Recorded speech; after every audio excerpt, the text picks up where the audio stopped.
Welcome to our SILS Connections event today. My name is Lois Haight, and I serve as the Career Services Coordinator here at SILS.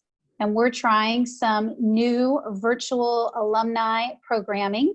And today I'd like to introduce our guest, Lois Ireland, who's a SILS alumna. And Lois, if you wouldn't mind starting with just a little bit of your background, and then I have some questions, but also we have people on the call who may feel free to also ask questions.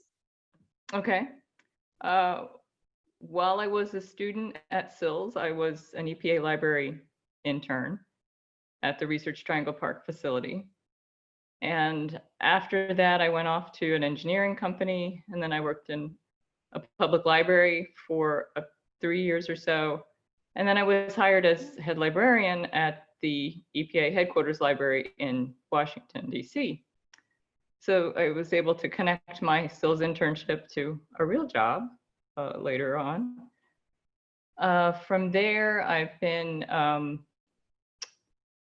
at Freddie Mac for the past 22 years. I recently took an early retirement from there.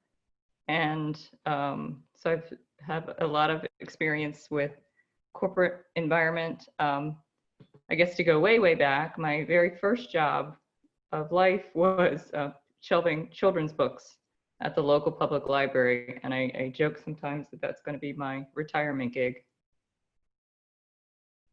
To come full circle, huh?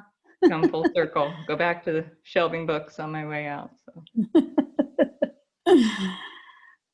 Well, one of the topics that we wanted to cover while we had you on the call today was the idea of using library science skills in different settings. So in your corporate librarianship role, did you feel that was intentional, or was that something that just happened because of the opportunities that presented themselves?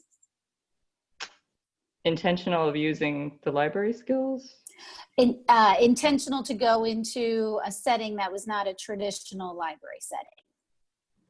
I had an early interest when I was in library school. I thought I wanted to go work in a law firm, but the legal research class was never offered it seemed, any semester that I could manage to take it while I was at Chapel Hill.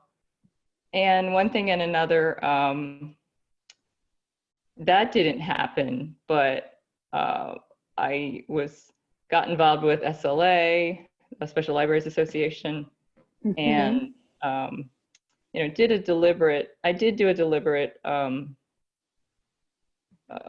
path through special libraries. When I interviewed I had a personal reason for coming back to the Fayetteville, North Carolina area. And at the time, there was not a whole lot of jobs open. So I had applied for a job at the Cumberland County Public Library, and the assistant director asked me very pointedly during the interview, why are you here when you have all this interest in special libraries? So at that point, whatever answer I gave was enough for them to hire me. And in hindsight, I have to say that I think every librarian should work in a public library setting at some point, because it really teaches you to think quickly. I was there, it was 87 to 90, so no internet. We just launched an online public access catalog, which was rather controversial among some of our clients. Online searching was, through dialogue, very expensive, reserved for very special things, but you had the opportunity to, you never knew whether the caller was going to be a kid with homework questions or a local businessman, or we had some shut-ins, to use an old-fashioned term, people that didn't have a lot of other interactions. So we had one gentleman that would hear something on the radio and he'd call us to confirm it. And I think he just wanted to talk to somebody, you know. Mhm. And inevitably, we'd have to call him back. And he was so okay with that, because then he got 2 calls out of it. But from that, I learned, you know, empathy and sympathy, and being a quicker thinker on my feet.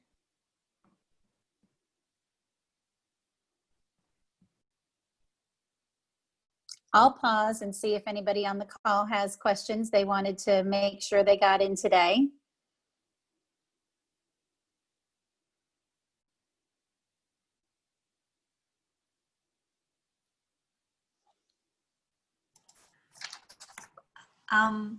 What would you say is something unique about library work in a special library, especially a corporate library?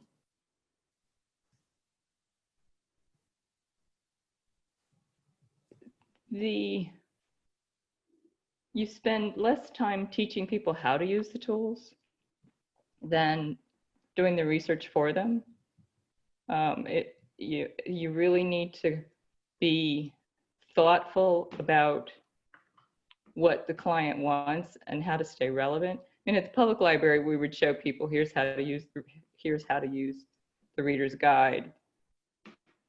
But at Freddie Mac, we would just find material for them most of the time. We did have some enterprise tools that we made available to everyone.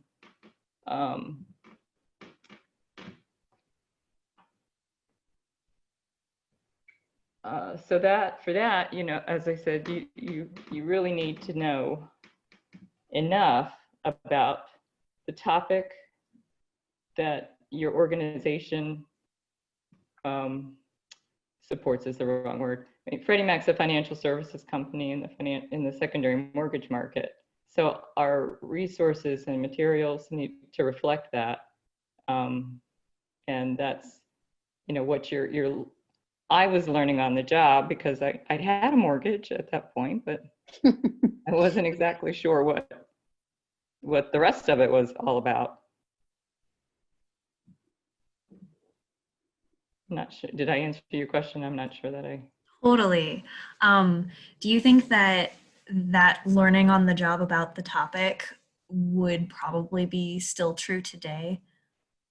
I do. I always tell people, I know little bits about lots of things, you know, like topsoil on a rock. I can go wide, not necessarily deep to start with, but well, I worked for an engineering company, and I wasn't there long, and I didn't know much about engineering, but I was learning from talking to the customers. When I was at EPA, I didn't know anything about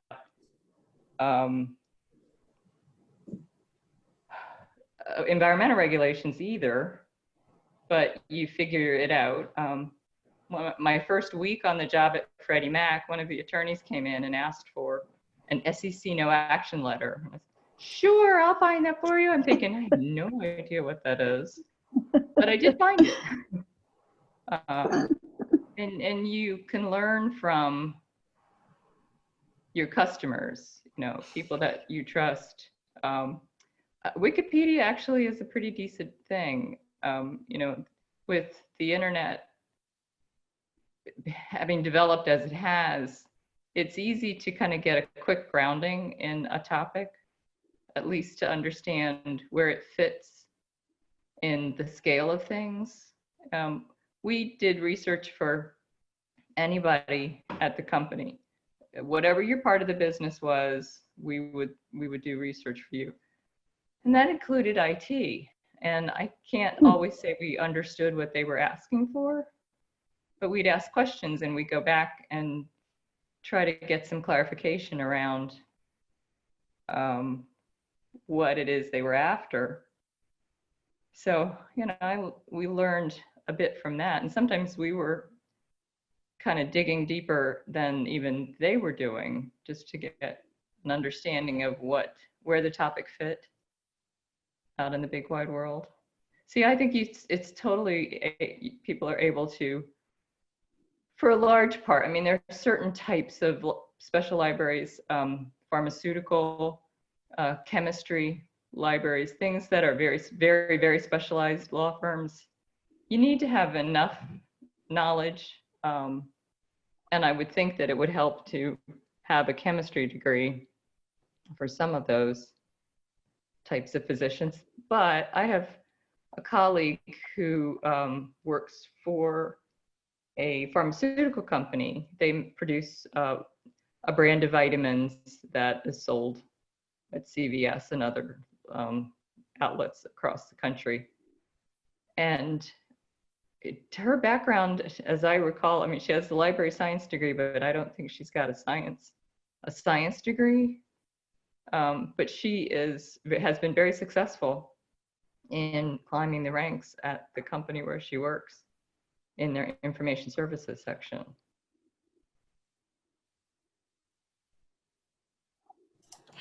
Maybe one follow-up to that. If a position is sort of like asking for 3 years of experience or something, going along what your the friend that you just mentioned, without that like science background, how would she have been able to fulfill that 3 years of experience that they might have been looking for? I think it depends on the experience. You know, what are they looking for in those 3 years? When I interviewed at Freddie Mac, they were looking for a manager. They had a reference librarian who understood the market. I don't know if she had an MBA, but she had a background on Wall Street. So she understood the topic, whereas I was hired to be the manager. So in that case, I think there was that distinction between those two. And the person that I interviewed with was very clear about that later on, that you know, they were looking for the library science piece of it, and if they're willing to let people pick it up, unless it's a solo position, there's always someone around to ask for help. And even if it's a solo position, there are people around to ask for help.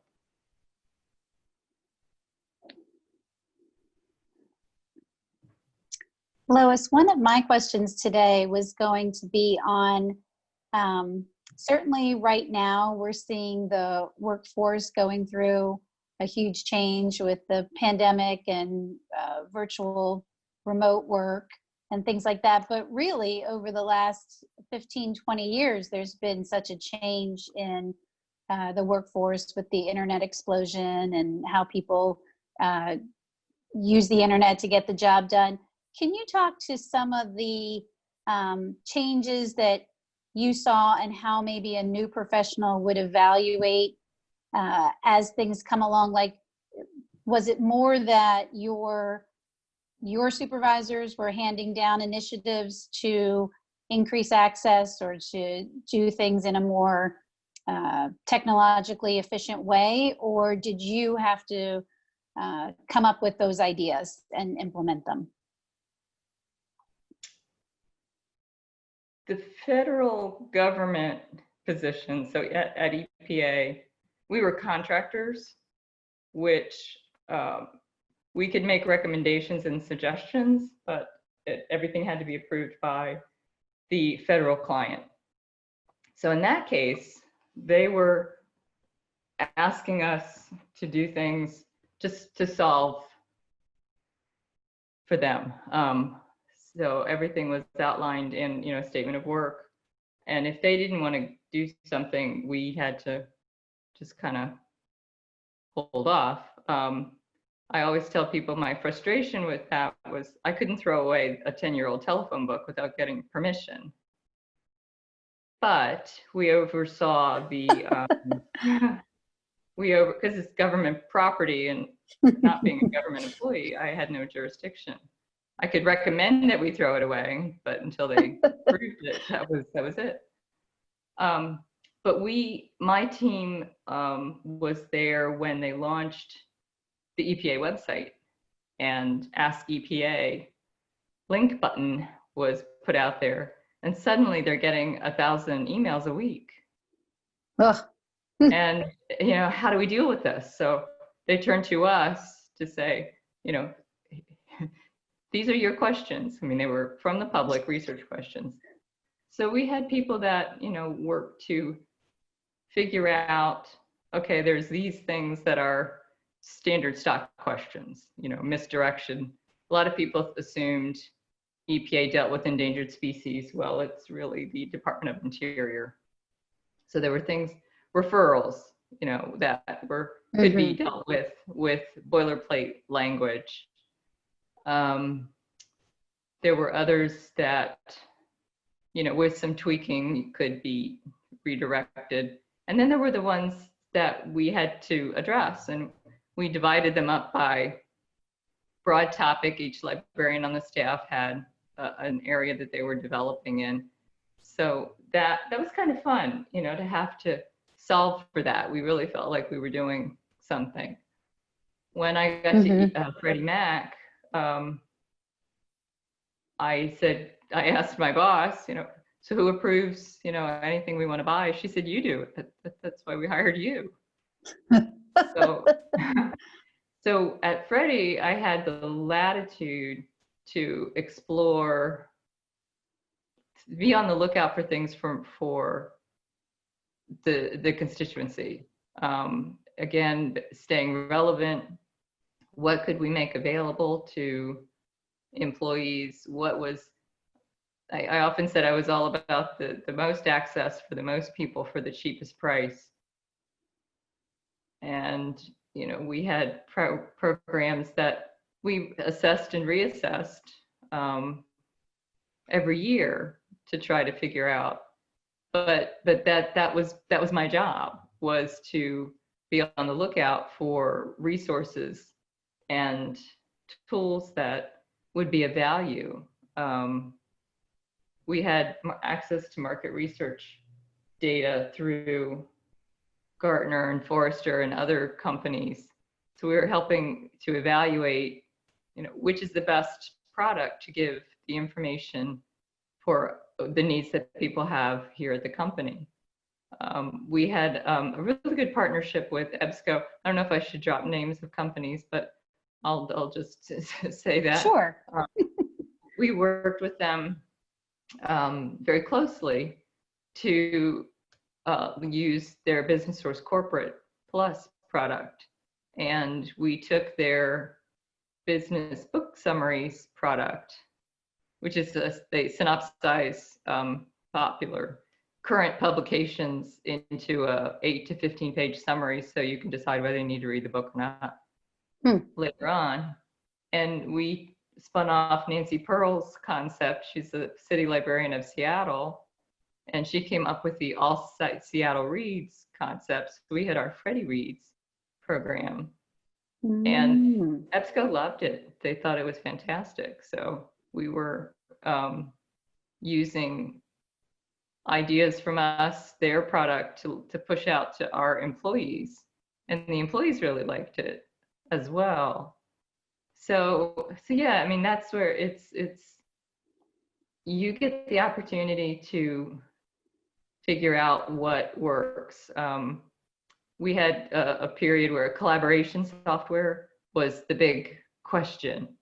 What's the best for this? What's the best for that? And I found a specialty database, which is fairly low pricing, but around collaboration software. So we subscribed to that for a couple of years. The questions died down. I canceled the subscription.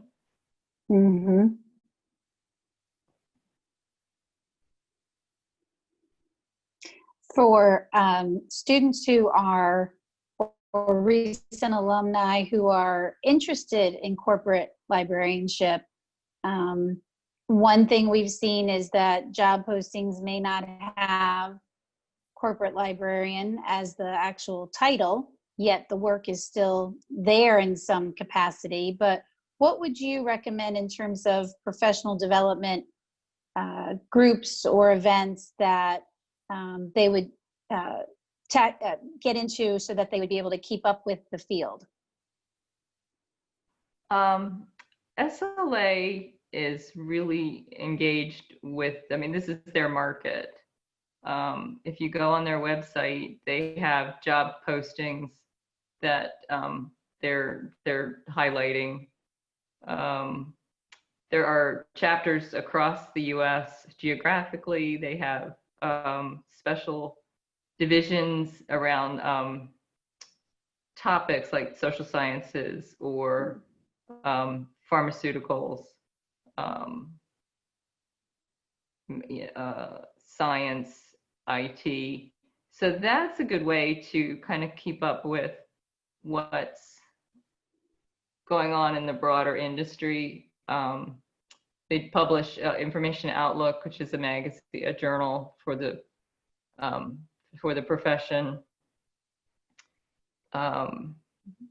Depending on where you are, the chapters can be pretty active, like the one in DC. There's a lot going on, a lot of sharing of information. So that's a good way. I know they've done studies, or there have been studies done around how people use library science skills in jobs that you said, they're not labeled as librarian or library or information center oftentimes, but this is what they're doing. So it's sort of like, taxonomy is a side field, user experience around intranet sites and things like that. So any area that organizes information needs a librarian. One of the perhaps oddest things I did in my career was help stand up an automated telephone system, an automated phone attendant. So when you call, you have reached Freddie Mac, you can say the name of the person you want to talk to. We build out the menus that underlie that, and it was taxonomy, and it was organizing information, and catching those circular logic of, I want training, you get to training, well, you can say HR, you can say this, you go back to HR, and then it keeps looping you around, because right, it's those kind of C and C also references.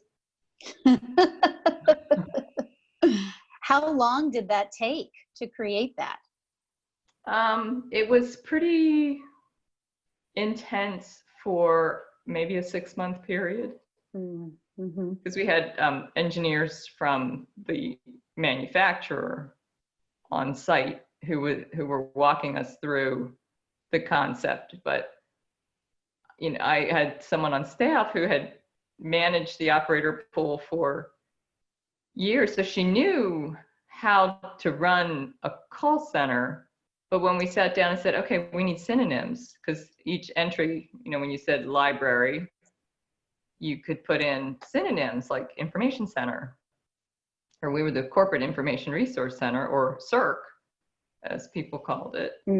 And, those were all synonyms to library, or whatever primary term we were. And that she didn't have library background, and that concept was a little tough to grasp, because for whatever reason, but that again, the fact that you have multiple subject headings for your resources.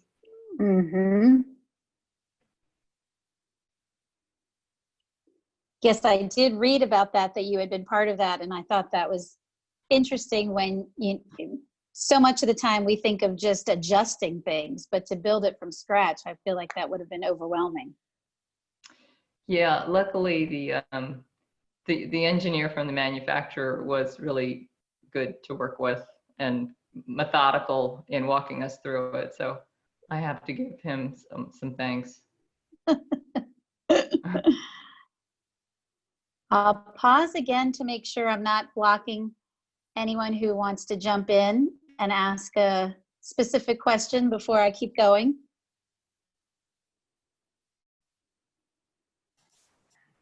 I can ask another one. You were talking about resources, like acquiring resources and assessing.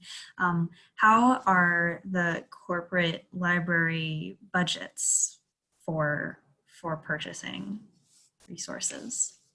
I think it's going to vary. Mine was pretty healthy.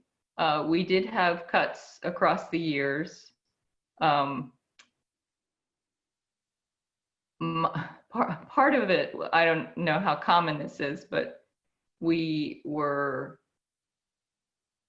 the way our budget was classed, it looked like a division expense, not a corporate expense. So corporate expense would be, the building, something that everybody has use of, as opposed to, staff. Every division got staff development dollars, and subscriptions and publications was part of staff development.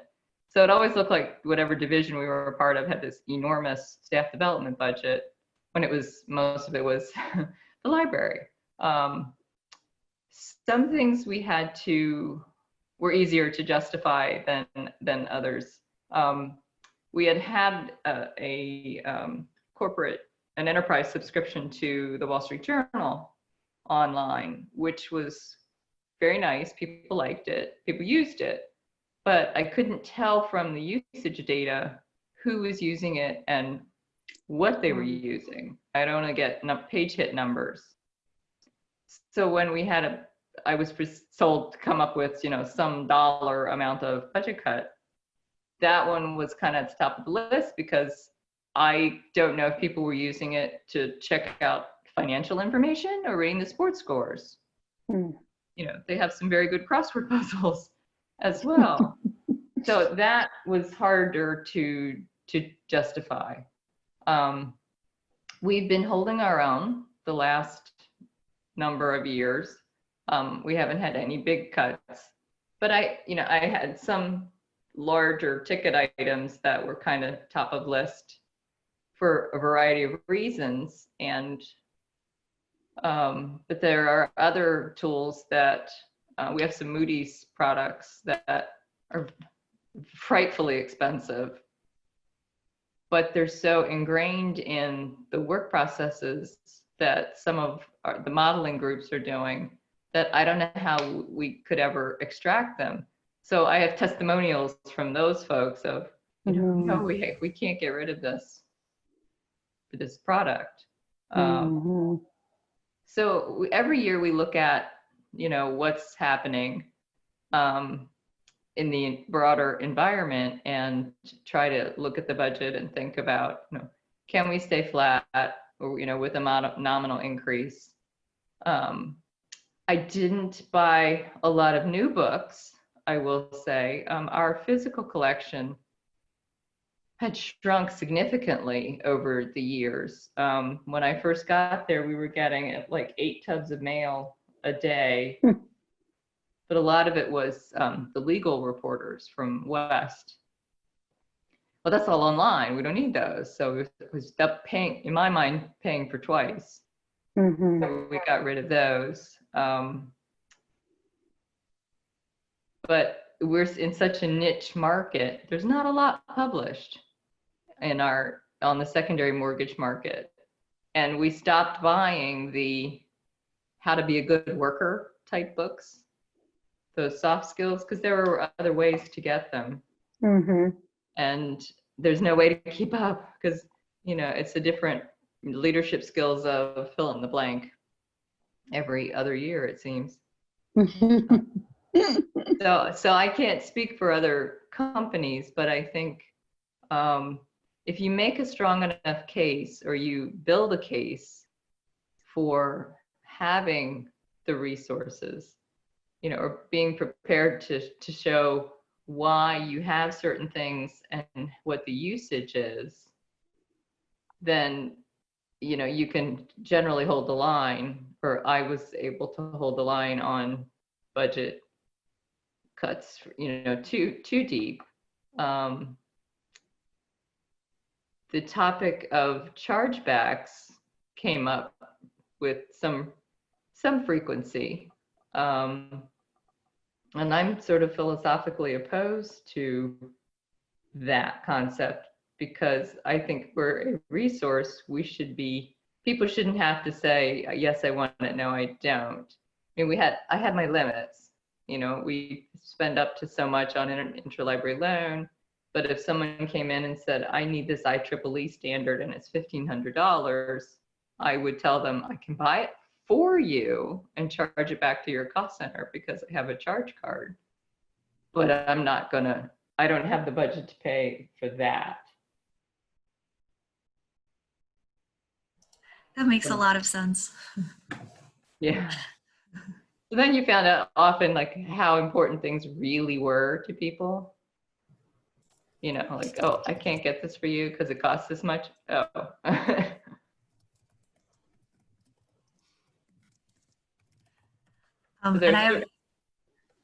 Okay, I'm sorry, go ahead.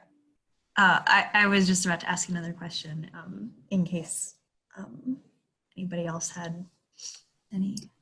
Go ahead, Lenny. I have one more, but you go first. Okay. Sorry, I'm so full of questions.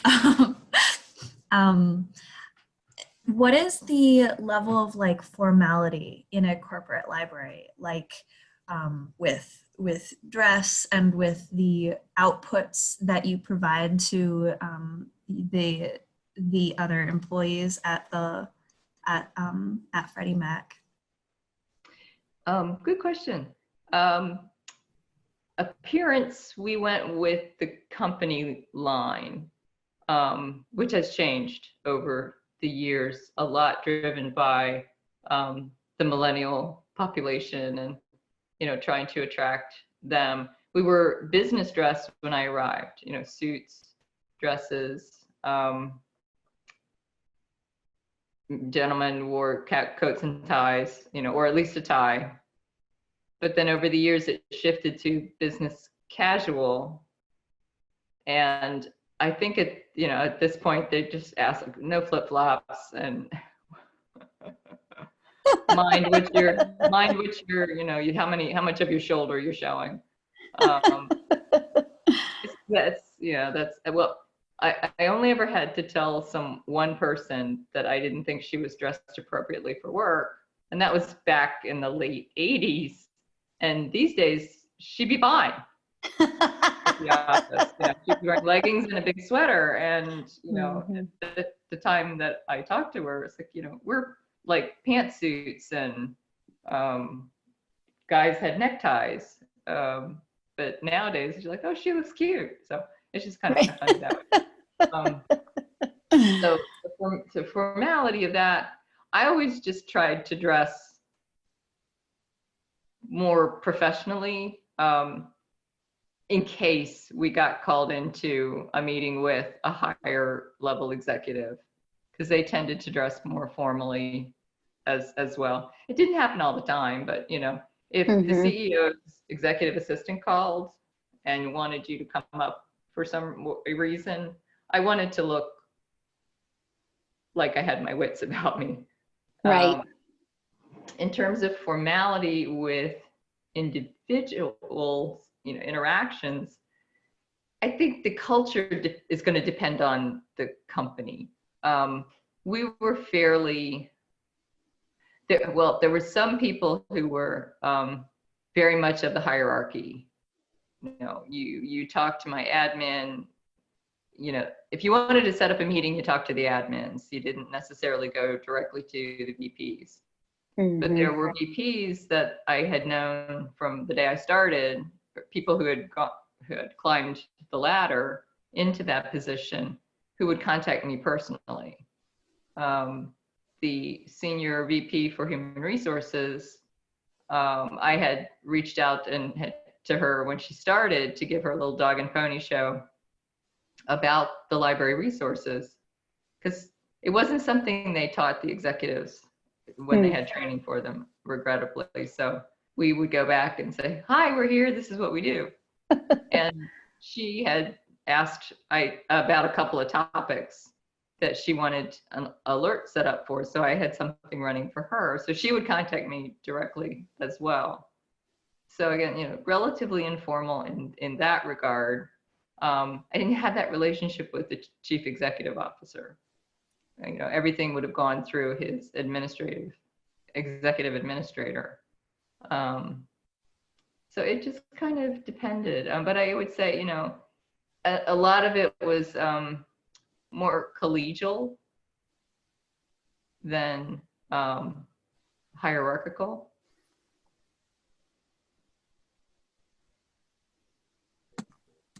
Can I just jump in really quickly, Lois? Since I visited you on your campus once at Freddie Mac, I think I was struck by just how huge it was. Can you share how many employees were there? Yeah, the company has over 6,000 employees, and our campus most of them at our campus in McLean. We had 4 buildings on that site. Yeah, it's a lot of people. There are a lot of people that I knew by face and nod because you just saw them often enough. And I had other people that, you know, I go to a training class with. I had one woman, like every time I saw her, she's, you know, belting out, "Hi, Lois." I finally had to stop her and say, "I'm sorry, I just don't remember your name." She was very gracious. No, we were in a class, you know, blah, blah. And that was, it was such a thriving environment. We ate in the cafeteria, and it was huge. And there are people everywhere, and it's just, I don't know, it's just such an energizing environment, but like really busy. And I just thought that was interesting, and not how I necessarily had visualized it until I got there. I guess I thought of it as being a little smaller, but it's almost like a community into itself there. It definitely is. You're right. We do have a lovely cafeteria, and the food itself is quite wonderful. When the buildings were built, and the first building built, there wasn't as much going on in the area, so they wanted employees to have a place to eat that they didn't have to get in their car and go drive around to get something, because they would have spent their whole hour. It would have taken longer than an hour lunch break that we had. So we have a lot of amenities. There's an on-site fitness center in one of the buildings.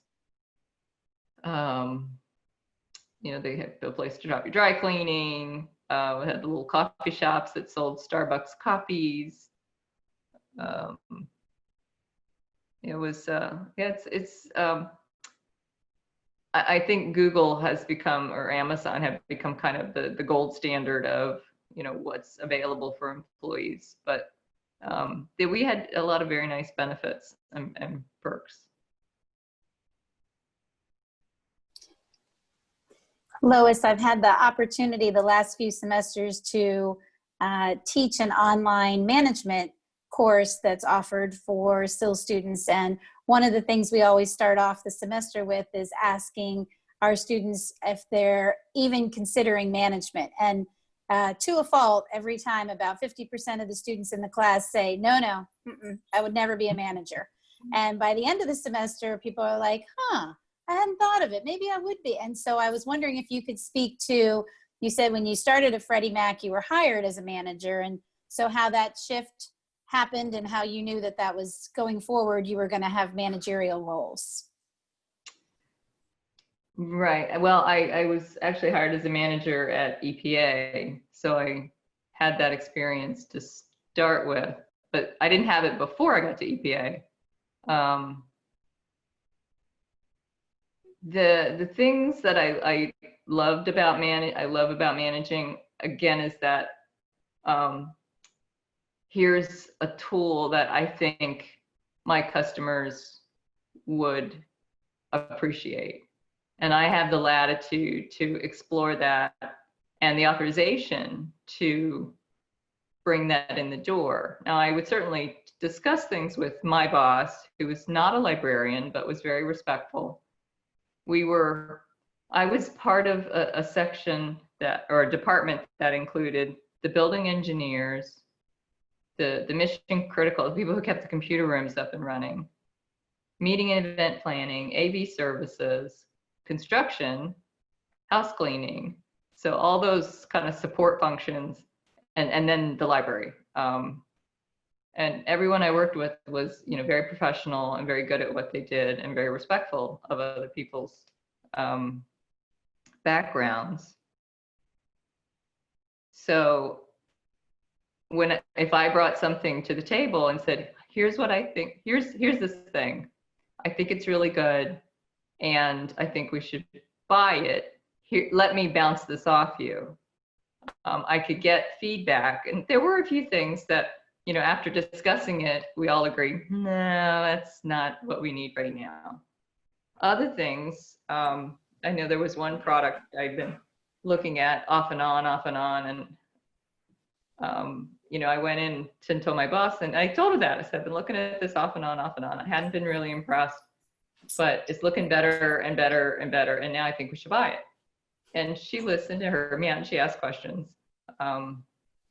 So then we were able to make that happen. So the fact that I had that control, I do enjoy that. I can make those decisions. I can make things happen.